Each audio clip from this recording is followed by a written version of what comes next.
Now the stage is all yours, Richard, to wrap up and close today's session. Thank you so much. Well, thank you, everyone. That's great. It's been a fabulous day.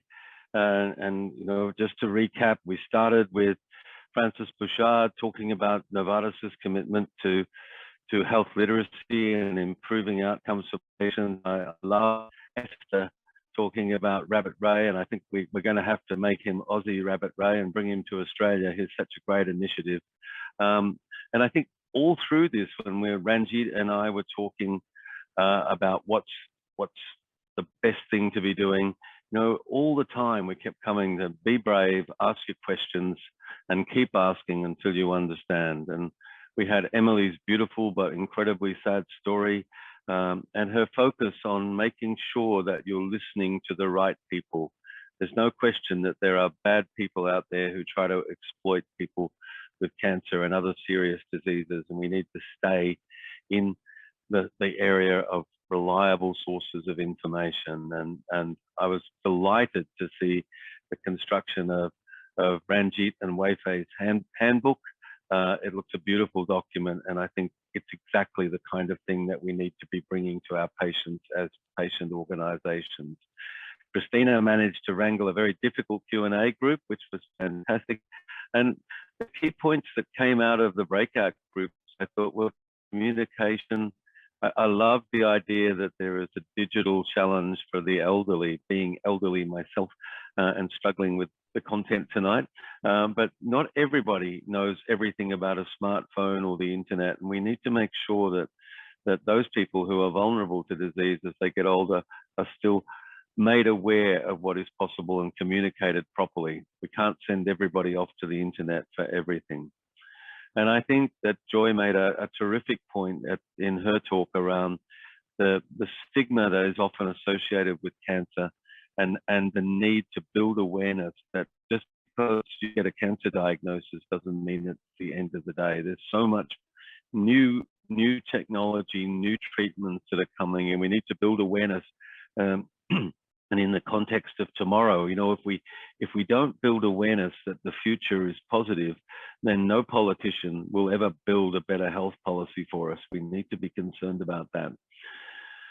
And so it's been a wonderful day, and thank you all for staying with us while we've gone through this. And tomorrow is a different day. Today we've talked really about the needs of individual patients and what they experience and how to make their interpersonal experience better. And tomorrow we're going to be talking about policy, which is really that which applies to all patients.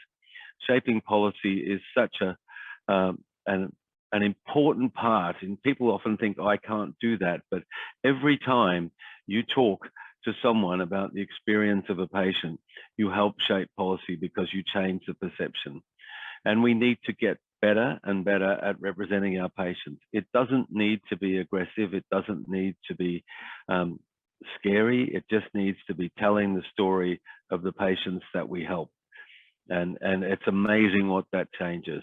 So I know that there's a huge number of great speakers lining up for tomorrow, and I'm very excited that we can run through them. I won't run through them now because we are close to running out of time, and I do want to introduce you to the post-event networking. I know it's been a bit later than we planned, but there is a magical piece of technology that allows you to join a networking session, to interact with speakers and healthcare thought leaders, the APPIS Academy partners and your peers. So I don't know if there's instructions, but hopefully it's quite straightforward on your screens. I've got different screens. So it would be lovely to see you stick around and talk and enjoy meeting each other and sharing experiences. So often running a patient organization or being part of it is a very lonely experience,